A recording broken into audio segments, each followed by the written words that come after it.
Okay, I guess it's time to start our next session. It's on selecting research participants fairly. Uh, this is based on the principle of justice as it is applied in research. Gel, audio check lang ako, please.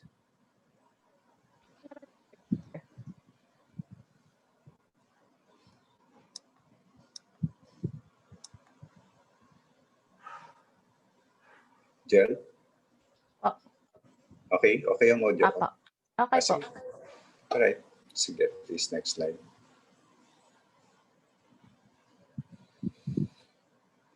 So, by way of introduction, again, let me pose to you these questions.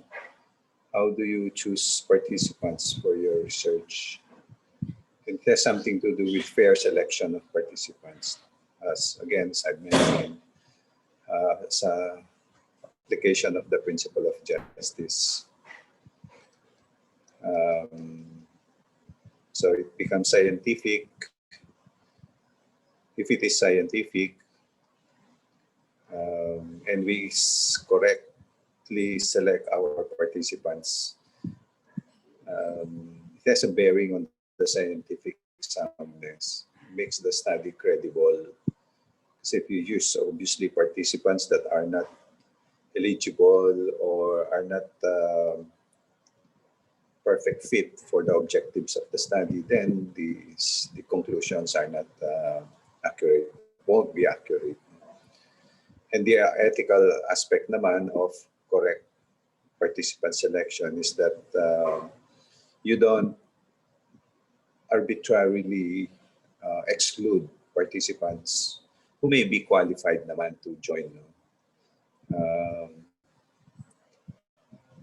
And the bottom line there is they need to be included so that they can legitimately benefit from the conclusions of the study. So I'll try to make that point clearer later on with some examples. Right? Okay. And this will be the objectives. Next, Bill. Right, so we will try to relate selection of participants to the principle of justice and explain how selection could have an impact on both the scientific and ethical soundness.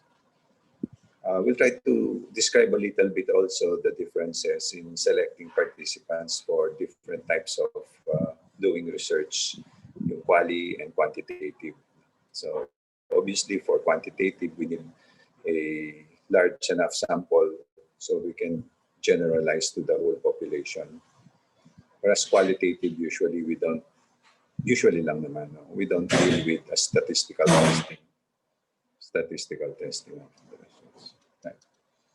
And this will be the outline next.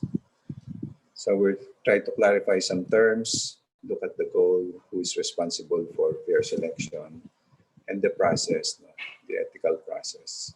Then we'll summarize. All right, let's look at some terms muna. We talk of a universal group of people where we take the sample. So we talk of target population or the population of interest. This represents the whole population or group of people that we are interested in doing research on or analyzing. I'm fond of using prisoners as an example.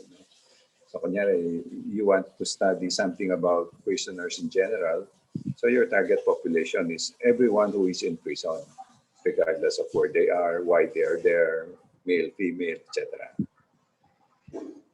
And then we talk of a sample. Sample is just a subset of the population we've defined. So for example, population of prisoners, if we take a sample of that, maybe just the females, if only female prisoners are the target of a study. Kunyari, For example, if it's childbearing, being pregnant as a prisoner, obviously you look only at female prisoners. So you take a sample of that only. You don't include males, or you don't include the age of women beyond reproductive age, something like that, right? So you just take a sample. And then you have to define also the sampling method that you will do. So again, in our example, prisoners, females only, because we're interested in those who are getting pregnant while in prison. Sabihin nyo, that's not possible. Of course, it's possible kasi merong marital visits, etc. And then how will you select the females? Is it, kunyari, based on random sampling? You have a set of random numbers that you can generate, and then you pick, and then you try to recruit them. Of course, participants, we've discussed this already. By the way, we, as much as possible, try not to use the term subject to refer to those who enroll in our studies. The more neutral term, I think, is participants in the study, because subject is used to be associated with experiments. Minsan, we also try to shy away. Try lang naman. It's not really prohibited to use the term experiment. Kasi it has a parang bad connotation. Lalo na when people say in our dialect, in our language, pinag-experimentuhan lang tayo, parang may negative connotation.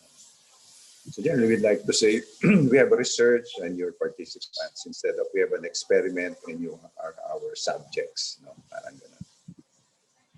All right, next.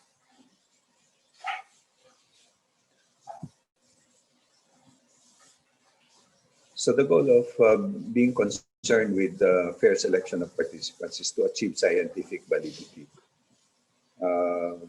When we take a sample of the population, we must make sure that the sample is representative, and if it's not biased, it should be based on certain criteria, and this criteria of eligibility must be based on scientific importance.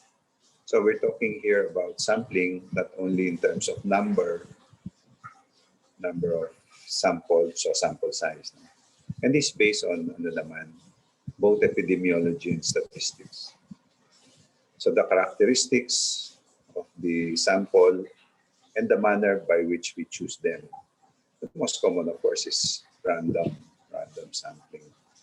So everybody gets a fair chance, equal chance of being selected if it's random. There is no bias, but that is not always possible, of course. Given the limitations, it's recommended that it's a random sampling for most studies, not all, of course. So scientific validity.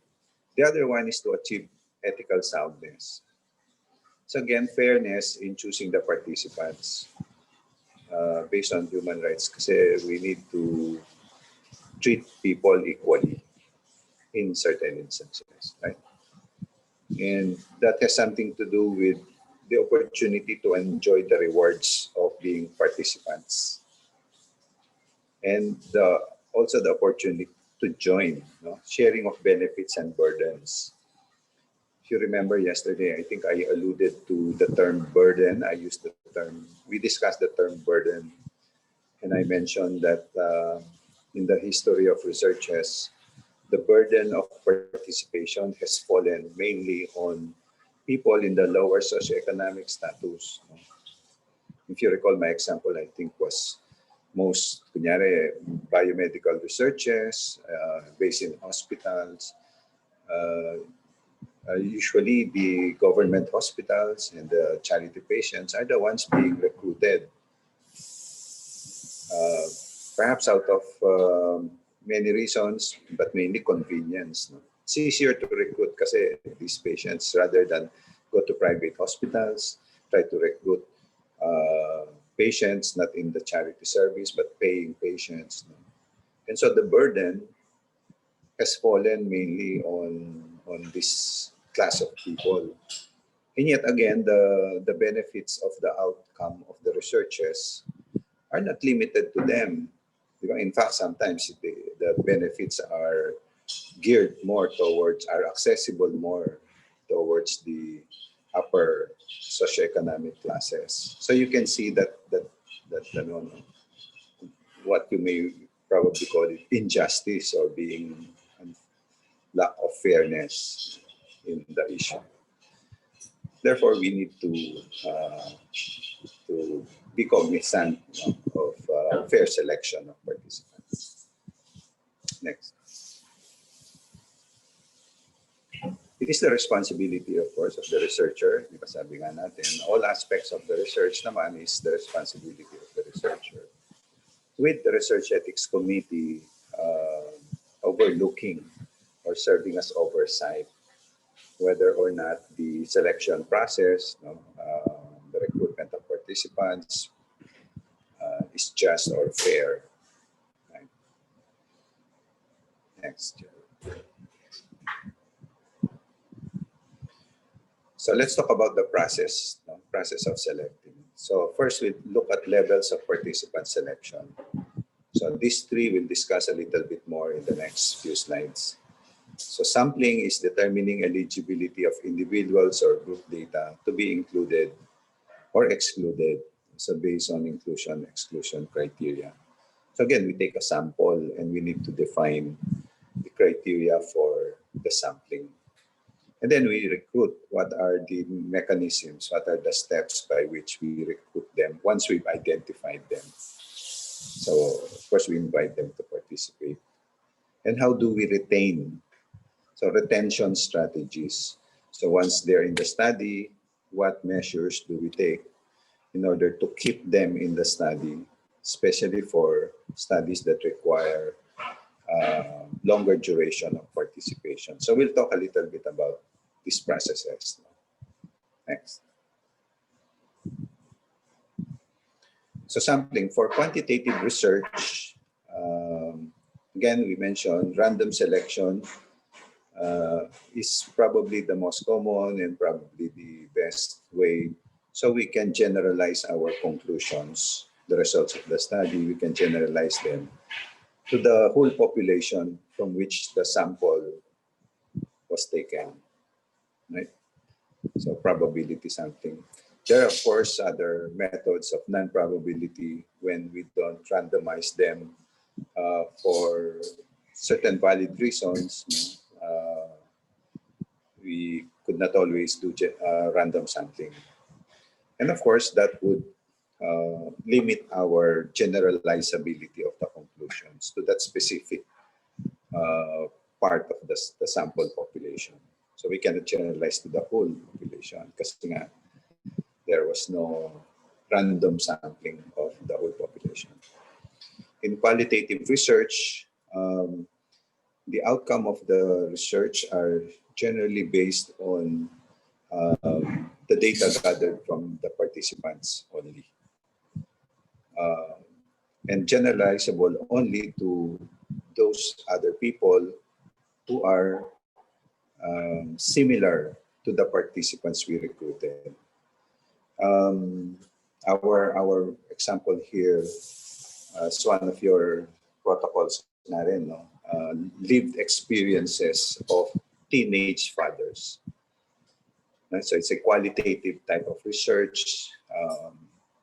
Participants can only be those who became fathers when they were teenagers of a certain age.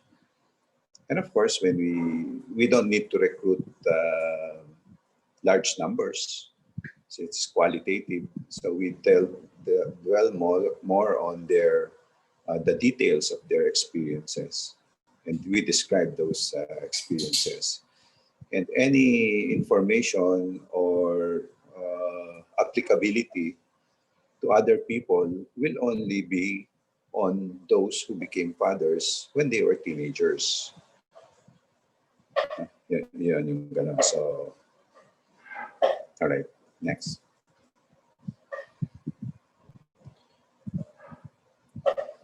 So scientific sampling, we look at inclusion.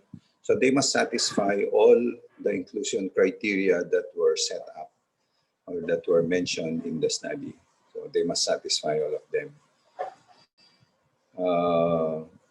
When we try to include participants, when we try to make inclusion criteria,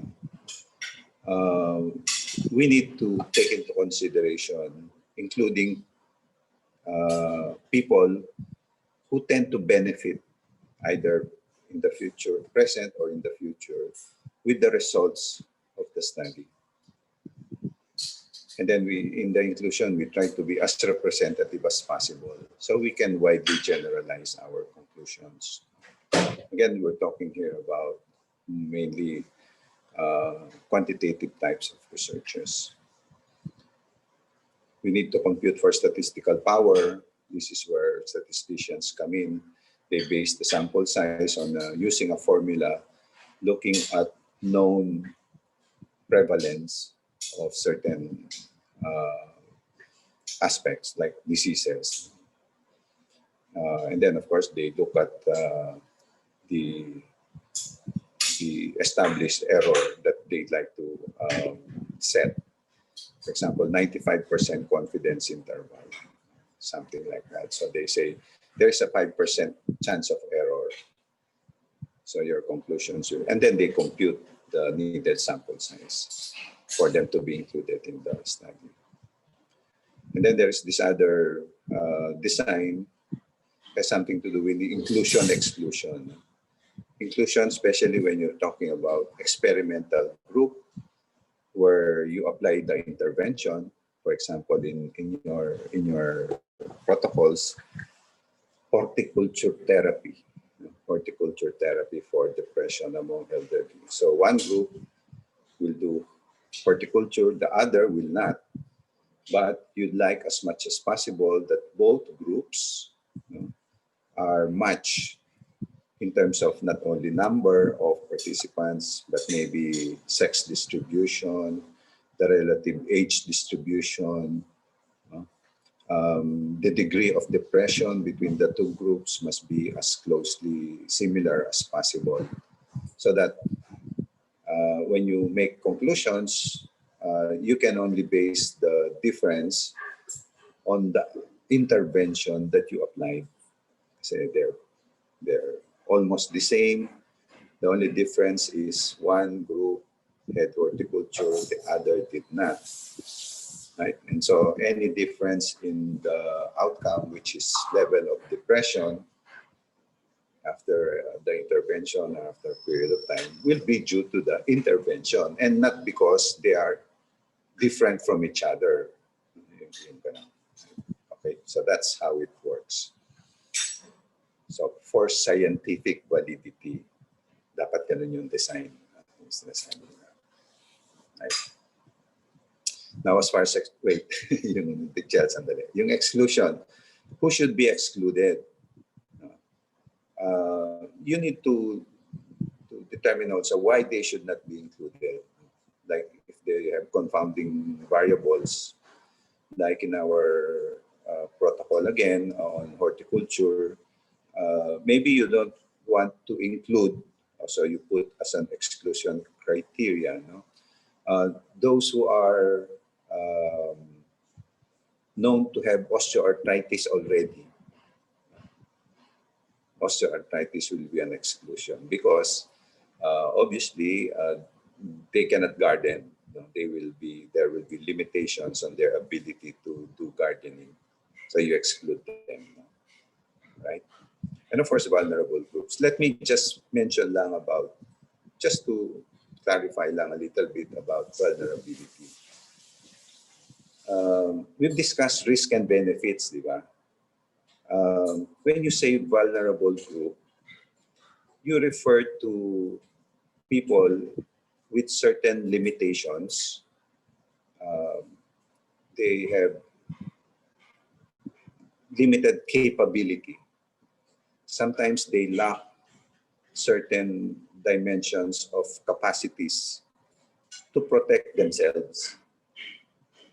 to be distinguished from risk of harm of any participant. Right? So we need to be, for example, if you're a senior citizen, you're an elderly, right?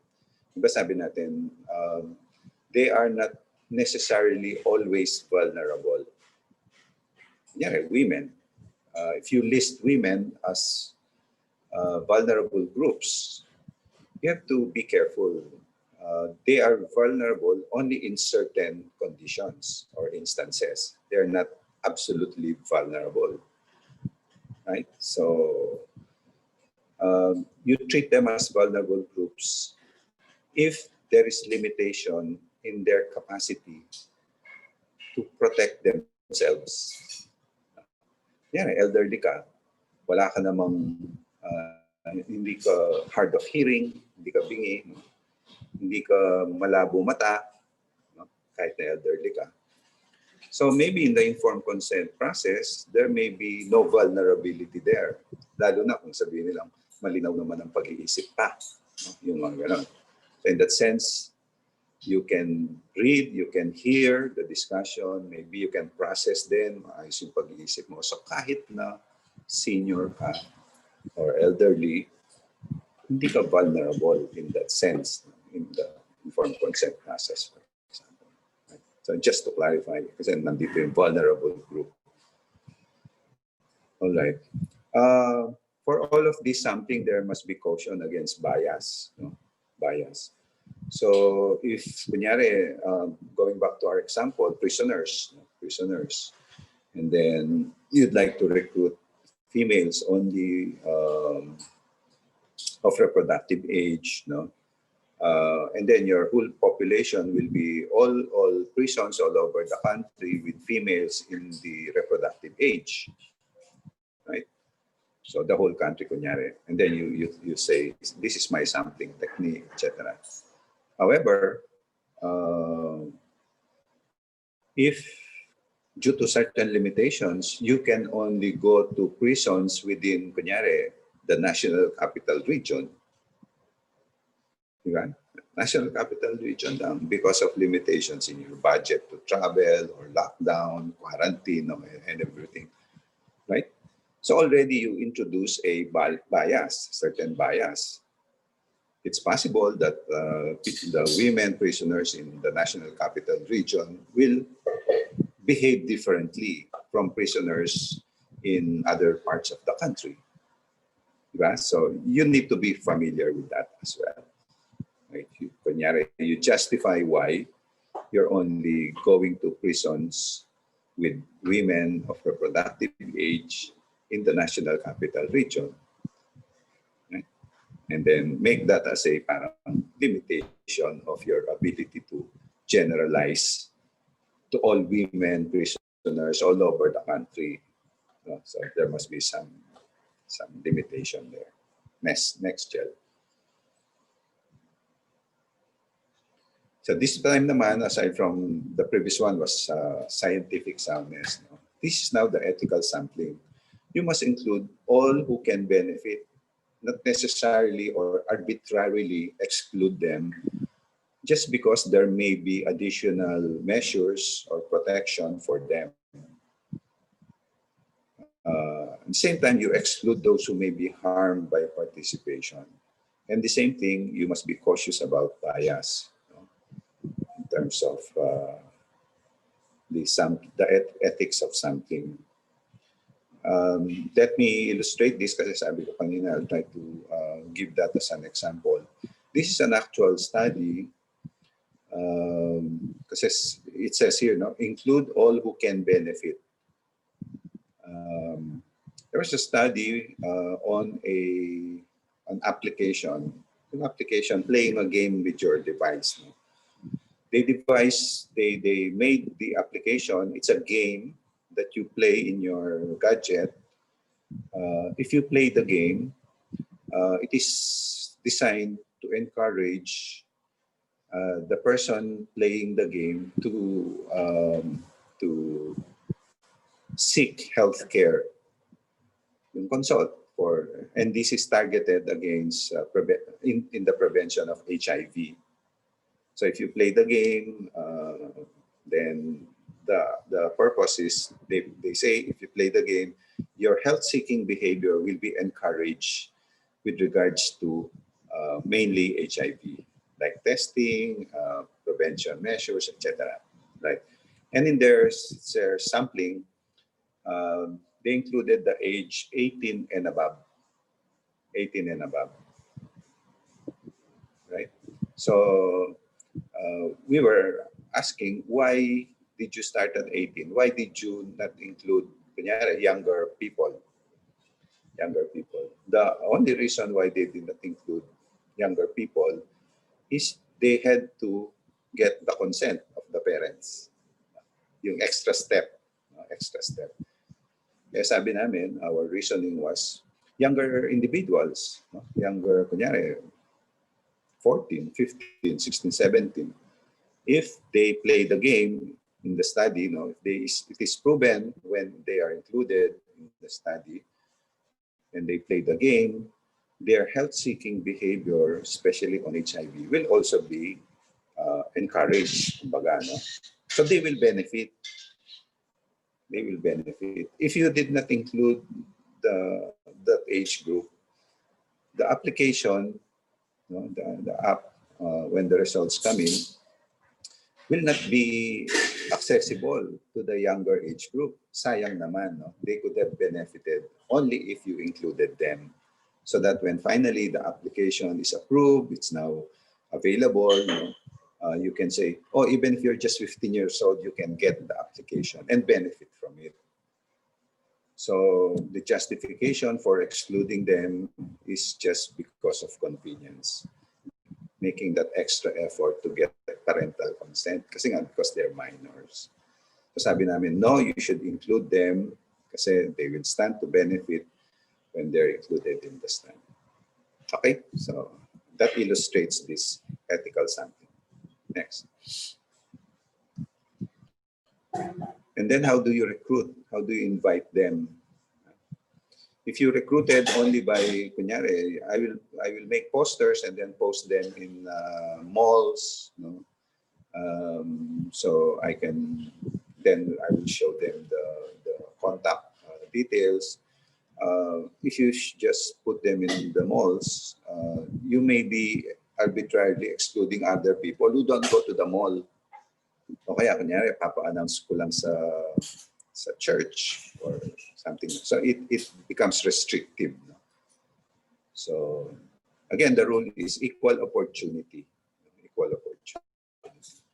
as well as transparency. Now, transparency is as an example of that is sometimes they put up posters, and then the posters are very deceiving. They tend to be biased towards presenting the study as if there are no risks, only benefits, just easy, so they can entice them to participate. Kaya nga, the Research Ethics Committee will have to look into what mechanisms, what strategies of recruitment will be done by the researcher. And so if you make posters, if you announce in internet or online or whatever media, the Research Ethics Committee should look at that also. Maybe biased. So you need to be transparent about it. And then the role of the so-called recruiter. Sometimes yung community recruiter natin, yung ganon. So what can we cite as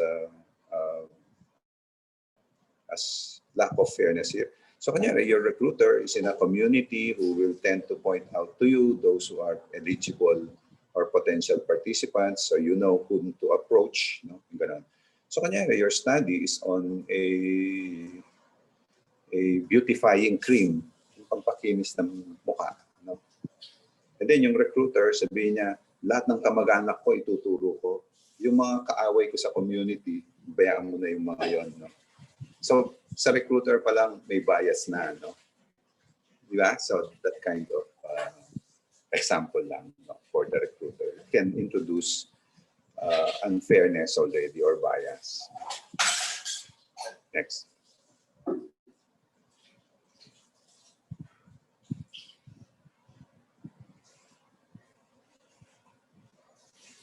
So be truthful in recruiting. There must be no deception or therapeutic misconception when you recruit.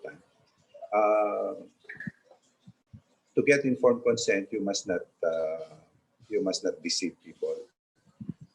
Now, in certain instances, the design may require deception when you don't get informed consent at the start.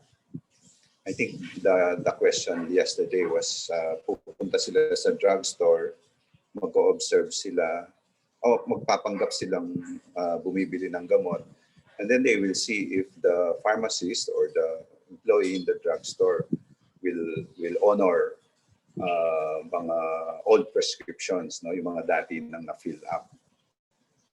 Yung ganon. Kasi pag sinabi mong I'm doing a study, nagpakilala ka na hindi ka namang customer, pinakita mo lang, kunyari walang deception, di ba? Nagpakilala ka, sa'yo, nagre-research ka, pwede mo bang yan itong old prescription ko, no, as part of my study? Eh baka dahil sinabi mo yon, magbabago yung behavior niya. Sabihin niya, nagre-research ito, baka isumbong kami, ako, no, yung drugstore namin, ipasara. So, siyempre, magbabago yung behavior niya. Instead of, di ba, pag binigyan kanya ng in-honor niya yung prescription, makikita yung drugstore. Kaya lang, baka bawal yon, depende din sa gamot. No? So, nagbago kasi you became truthful in the process, walang deception. Right? So, when you get consent, you must be truthful. So, ang nangyayari dapat doon, ang procedure doon is, sige, deceive, magpanggap kang customer, and then see. And then, dapat may debriefing ka, nabanggit ito yung Sonia. I-debrief mo sila. Pagkatapos ng transaction na yun, nakuha mo na yung data, ay, i-honor pala yung old prescription ko. Eh, dapat, kung tutusin, hindi dapat sana, kasi kunyari, antibiotic siya, luma na yung prescription, na-fill up na nila, and then still, in-honor nila para lang kumita sila, no, yung ganun. Eh, di tapos na yun, no? And then, that's when you get the consent. And then, be truthful. So, i-debrief mo nga, actually po, hindi ako I'm a researcher. Kung papayag kayo, without mentioning your name or the name of your drug company, I'll just say na certain drug stores still honor old prescriptions without mentioning you. Para hindi naman kayo mapahamak.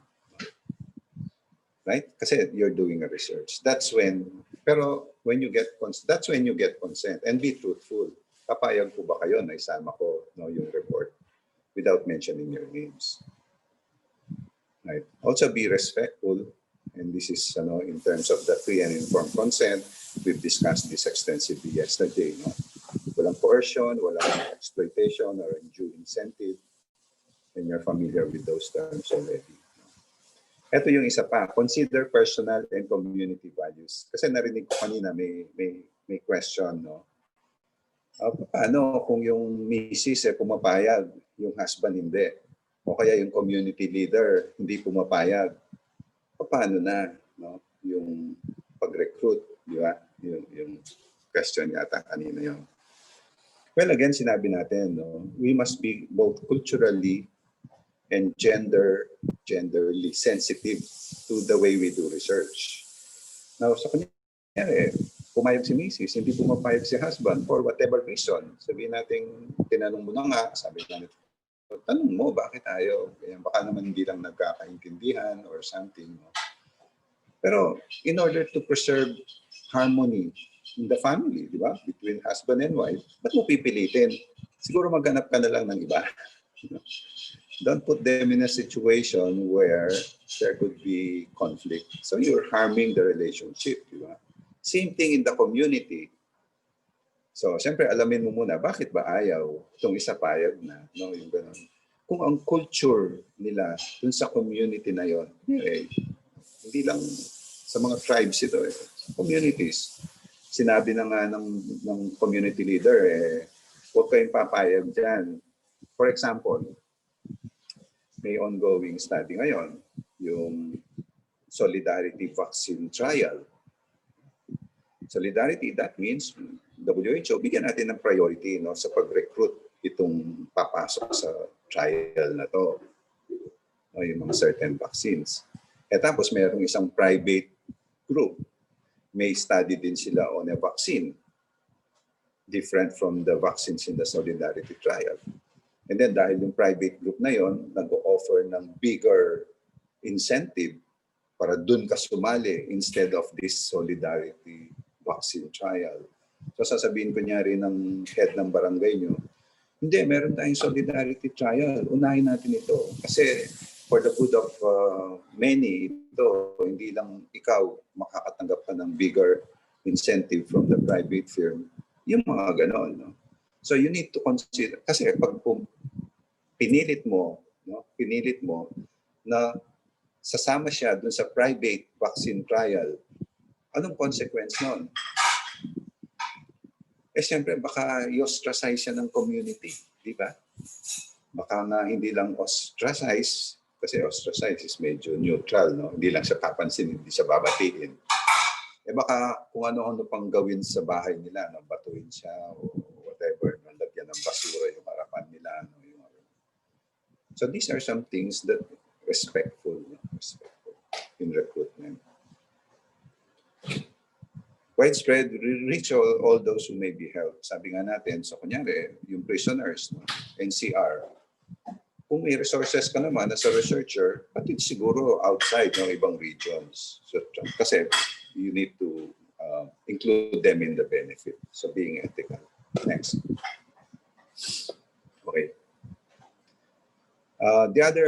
The third one is retention, meaning measures to retain participants until the end.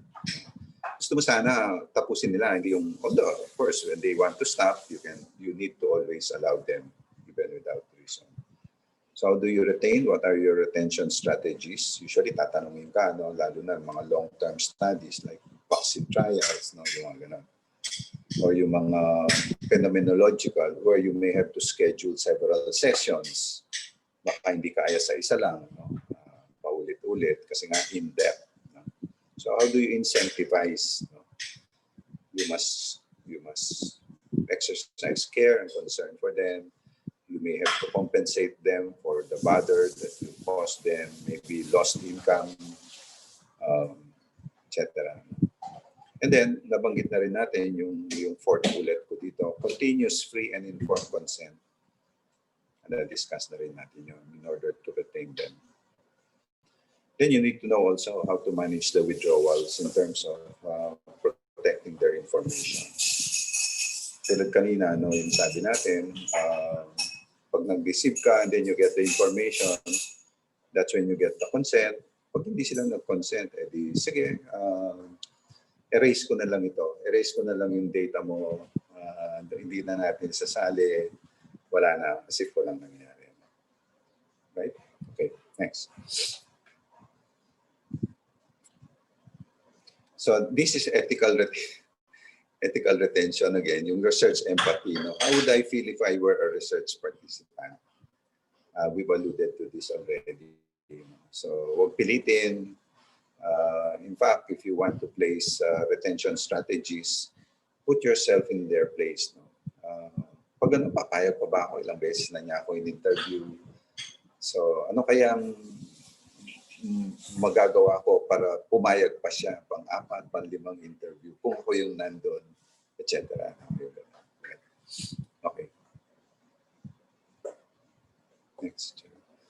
So, dapat nasa protocol and it is described clearly how the participants will be chosen, the sampling, recruitment, and retention that we've talked about. Dapat lahat yun nakadescribe sa protocol. Pag hindi nakadescribe, malabo, as an ethics committee, you need to ask the researcher to clarify, include, or discuss further. So, how many participants? whether you assign them to experimental or control group, what will you do if there's missing data, or participants have been excluded, if any, and management of withdrawals. Kailangan nakadescribe lahat ito sa protocol clearly. Next.